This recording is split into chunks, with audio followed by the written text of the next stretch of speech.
Hey everybody, welcome back to Airsoftology Q&A Show, the show that answers your questions, helps you out in a pinch, and is also back one more week before Christmas, if you guys celebrate Christmas or the holidays or whatever. But yeah, this is the next to last one before the Christmas holiday. I'm curious, what's on your Christmas list? What do you want? I have a couple things on mine. Unfortunately, my Christmas list is usually like camera equipment or something like that to help make the video. Like, I was like, I want a new light, you know? It's pretty boring in the grand scheme of things, but there are, I mean, come on, I've got things like this. It's like, I just want to go play for Christmas. How's that? In fact, I might actually do that this weekend. I might be going out to Linko to go play some airsoft. So you guys are in Taiwan, come join me. I think I'll be out there Saturday. Maybe Saturday. Anyway, enough about that. Welcome back to the show. If it's your first time here or your whatever time here, I think we're at up to 215 or 216 episode on this one. Guys, want to know how it works? It's simple. You put your questions in the comment section below. You vote up those favorite ones, and I will do my best to get it answered on the show every single week. I do appreciate you guys answering each other's questions down there as well.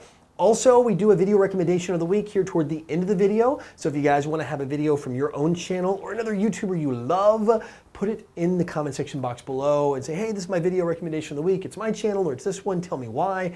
And I will try my best to make that the video highlight of the week. Also on that, want to let you guys know I got a web store, cool patches out there you can pick up, a bunch of like morale patch stuff, help support the show as well on that. Also, if you guys want to skip to a certain question, I always put, I don't know if you guys know this, I always put the links in the comment or the description box down below. So if you guys go to the description box there, you can click on it and see all the links for all the questions. You can click on the number, it'll take you to that point in the video. If you guys want to jump around and just maybe get your own personal question answered, or one you're like, oh yeah, I want to see what the title question is and not sit through everything. Anyway, enough about all that. Let's dive on into what you're really here for. That's your questions in the Tippmann mail call. Tom51 writes, hey Jonathan, love the show. Was wondering, in your years of playing airsoft, what adaptations have you seen that people do to their equipment and styles of play to make it work for them if they're playing with a physical disability? I've seen a lot of things from like arm braces and all that. By the way, Tim Tam, you mean like the Tim Tam, the cookies? Because I love Tim Tams. Actually, now that I moved to Asia, they're a lot easier for me to get than in America because we're closer to Australia. Anyway, if you guys don't know what Tim Tams are, you're missing out. Anyway, to your question, I see people do like arm braces for their guns, modify it if maybe they have an issue with one hand or the other to make it easier to use. But I think the best modifications I've seen like 3 or 4 of these in my playing career, are actually full-on motorized assisted chairs, power chairs, like for off-road, like the tank treads and all that turned into tanks. So it's like one of those mobility chairs, you know, let's say you've got some disabilities, right? You can't walk, you have trouble walking, and now you've got these power chairs. I'm talking like mounted guns. I've seen them with like Gatling guns or M249s mounted on swivels. I've seen like shields up front. They are insane. There's some players all around, players in Florida. I've seen some in the Tennessee area where I'm from. I've seen them all over, actually. Even the Chicagoland area, there's a lot of them floating around the United States. And I think it's an amazing way for someone who's maybe not as mobile, as fortunate as I am to be able to walk around on 2 legs, but to go out and experience airsoft. I think that's the best modification I've seen is something like that. Yes, it's expensive. Yes, it's not exactly practical for everyone. And I know sometimes that the cost of something like that can be way out of reach, but I love the fact that you can see that. It is so cool. It lets everyone have a little equal opportunity to go out and play some airsoft. So I think it's my favorite one, if you want to get down to it, of really having a modification to go out and play airsoft and like taking it to the extreme level, but making it super cool. Unpredictable Gamer writes, do you think Speedsoft is the future of airsoft, and do you think Milsim will die out? I see a huge push into Speedsoft, and I'm just curious to hear your side of it. So right now, yes, I can tell you we are definitely in in the airsoft world going through a big push into the Speedsoft way of things. The play styles of the fields I go play at, especially in the US, and I think a little bit even trickling in around the world, at least the places I've seen and played, are that way. Now, my experience in Japan, absolutely not. It's still good old-fashioned skirmish style playing. I think it's been tried and true there forever. I think this is specifically the US and maybe some European countries as well, as we're seeing more of this. But I think with a focus on that, yeah, it's going that way. We're going the way of what paintball did many, many years ago. If you guys didn't know, I actually got my start in paintball. I reffed at a field when I was young. I played a lot, played woods ball. This was before like the ESPN inflatable bunker run around and double fan your triggers days. It was kind of like airsoft was when I got started. Woods ball, or what we call skirmish in airsoft. And then paintball evolved. Paintball changed. It became much more competitive, and we saw the speedball, which is called speedball, which is where Speedsoft comes from, by the way, the speedball side of things. Now, yes, there were speedball fields back then, but not in the inflatable bunker SpeedQB style. I think there is a lot of teams that are out there doing it. There are a lot of great teams, great players, and it's easier for newer players to look up and idolize those players versus Milsim. I think that is a push in this hobby. Now, is Milsim going to die? No. Is Milsim becoming a little less popular? I don't know. I think it's just, I think those players are there. I think the popularity at the average field is the Speedsoft style play. And it used to be more of a skirmish style play, you know, a little more tactical, a little more whatever. Now it's a lot of fast because, let's face it, it works.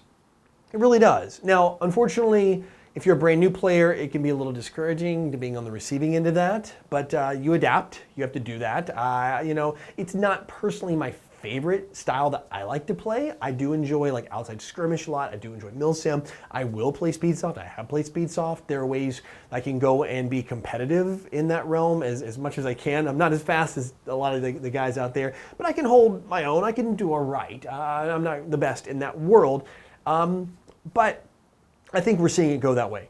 I think, like in paintball, here we are back around again, that we're going to see it eventually shift back. If you look at paintball right now, the speedball is just kind of that way, and now woods ball, mag-fed paintball is becoming big again, which is closer to airsoft. Magazines, you load them up, a little more precise shots, maneuvering.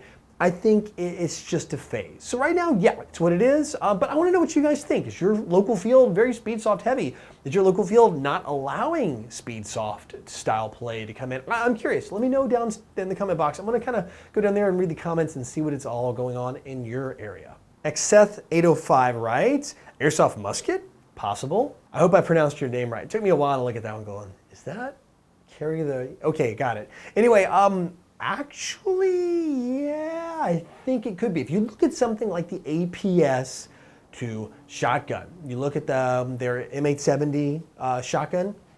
It's actually, I have the salient version in the closet right here next to this. What this is, my closet.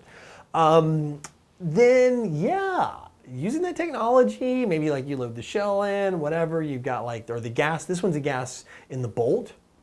So you could do that. And then you can cock the hammer back and you could load the stuff.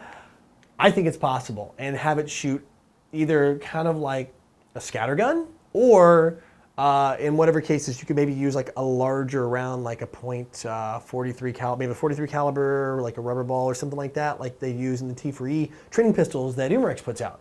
You could do something like that. I think it would be possible. I've seen them look like it. I've seen like flintlocks and things like that. But a true musket, like a 50 cal-ish looking musket, I'd want to see it either like flared out, kind of like a scatter gun, or I'd want to see if it's a true musket, like, you know, like ramrods and then like normally you'd put powder down there. I would want to see it using like that APS gas shotgun system where the gas goes in the bolt. You maybe charge it on the side, you cock the hammer back, you get like 5 or 7 shots out of this thing, maybe CO2, and use a larger caliber round. I'd love to see maybe at least an 8mm BB, but I would love to see shoot something maybe a little bit bigger than that. Lower power, obviously, it would affect the accuracy and all that. And maybe to make it fair, since it's truly musket, like smoothbore that sucker, no hop up.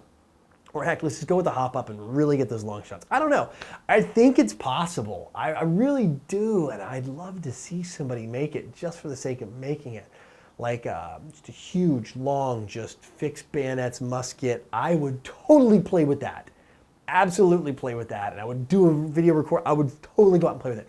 What was your, okay, with the musket involved, I want to know what you guys think. Not just the musket, but what would be your dream gun that Airsoft doesn't have out there right now? I want to know. Let me know in the comment box below. NT Gaming writes, hey John, I want to get into airsoft, but I'm looking to buy my first gun. All my friends tell me I need to start off with an M4, but I want to start off with a Numerix Glock 19. Is there actually a correct way to start off in airsoft? There's no right or wrong way, but there's easy mode and hard mode, I guess. How's this? Like, it's challenging. Like when you go to pick a video game up, right? And it's your first time, you're like, easy, normal, hard, nightmare, right? So nightmare mode would be like, I'm gonna never played airsoft before. I'm gonna get one of those cheapy pump action shotguns, a Springer, or maybe a sniper rifle. And then like hard mode might be a sniper rifle or like something like a pistol. And then normal mode would be like M4, and easy mode would be like, you know, a minigun or something, where you can just hose people down. I guess maybe that would be easy mode. Or just go all the way out. I don't know. But for me, this is the guy whose very first airsoft purchase, true airsoft purchase, not gun he went to play with, was a Glock 19, believe it or not. I mean, long before it wasn't a Marui, it was like a KJW or something. Anyway, a long time ago, back in the dark ages. But my first airsoft gun was an AEG. It was a G3 SG1, so like super long, took the big fat mags, it was a Tokyo Marui. Then I switched over to MP5s. I will tell you this, M4 is definitely normal mode. Like you're just gonna go and drop down the baddies and have a good chance and swap magazines with your buddies when you run out.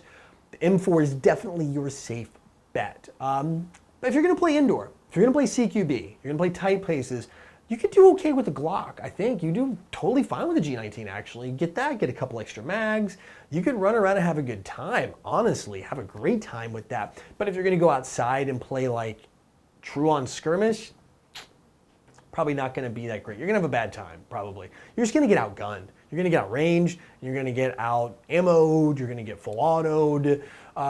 There's a lot of things that's gonna put you at a big disadvantage. You just won't have as much of an enjoyable time playing as somebody else would. But if you're playing indoors, you'll be just fine. In fact, I actually do enjoy playing with just a pistol in smaller CQB places. I don't feel disadvantaged. In fact, I almost feel like I have an advantage because it's a lot more easy to maneuver and I can move faster, I feel like, and I don't have to like shoulder a weapon or anything like that. I feel like it's a better thing, or that, or something like an SMG like the Vector here, or an MP7 or something like that. But anyway, just my thought. Again, there is no wrong way to do it. Everybody kind of starts their own way, but the M4 is definitely the easiest way to do it, that's for sure. But like I said, if you're gonna do indoor, go for the Glock. All right, that's it for questions this week, which means it is time for the Code Red Headsets video recommendation of the week. And I'm gonna do an audible on this one. I had some great ones you guys called out. In fact, I'm gonna be hanging on to those for next week. But this one, I wanna give a shout out to Random Guy Kev. Last week I talked about airsoft cheaters and all the clickbait titles that are out there. And hey, you know, I've done it too. I put the clickbait titles, right? And you guys all chimed in. In fact, a lot of airsofters chimed in, a lot of YouTubers chimed in on this one. I love the discussion. I mean, there was like people talking about both sides. But this week, I want to talk about Random Guy Kev because he is doing something in this video that embodies what I love about everything airsoft and is what helped me get into this hobby. It's about him playing with a bunch of players that are brand new for the first time that have rentals. They got a mask, they got some basic hoodies and whatever clothes. They got rental M4s and off they go. And he chose to be on the side with them, to play with them. He talks about how important it is for them having a good time versus trying to win. I think for 100 reasons, this is a fantastic video. This is what I would love to see more of. Now, obviously you can't do this all the time. People be like, it's not exactly exciting. But for me, this is exciting to see something mixed in on his channel because of what he's doing here. Now, Random Guy Kev also does some really cool airsoft gameplay. He's got some good stuff. He's got some vlogs out there. It's not just this. So if you guys aren't subbed to his channel, and I've recommended Random Guy Kev before, if you're not subbed to his channel, definitely go over and mash that sub button. It's somebody I follow, somebody I subscribe to. He's got a pretty good following, but not a good enough following for the quality content he puts out. I feel like he's definitely undersubscribed. I think we need to help get those numbers up because I feel like his subscriber count is lower than it should be, really, for what the content he's putting out. So anyway, go check him out. Great message, great story. And if you don't watch this, definitely he's got some other cool stuff on his channel, some cool gameplay, lots of good narration, good voiceovers, positive message. I really love his channel. Anyway, check it out. As always, the link will be in the corner over here. At some point it popped up already, probably, and in the description below. So you can go click it, check it out. And if you like what you see, mash the sub button and let him know I sent you over there. Well, that's it this week. Thank you as always. Next week, don't forget to check out the web store for some patches. I really know over here. I got like the tactical corgis and the Shibas and I got a bunch. I got like 13 or something different patches out there in the store. Free shipping worldwide, and toward the end of the year, I'm still doing the free giveaway on this guy. With any 2-patch order, I think it's actually $10 minimum order, you get a free one of these just tossed in your order. You don't have to add it to your cart or anything, it just gets tossed in there. Anyway, until next week, go out, play some airsoft, have some fun, but no matter what you do, call your freaking heads.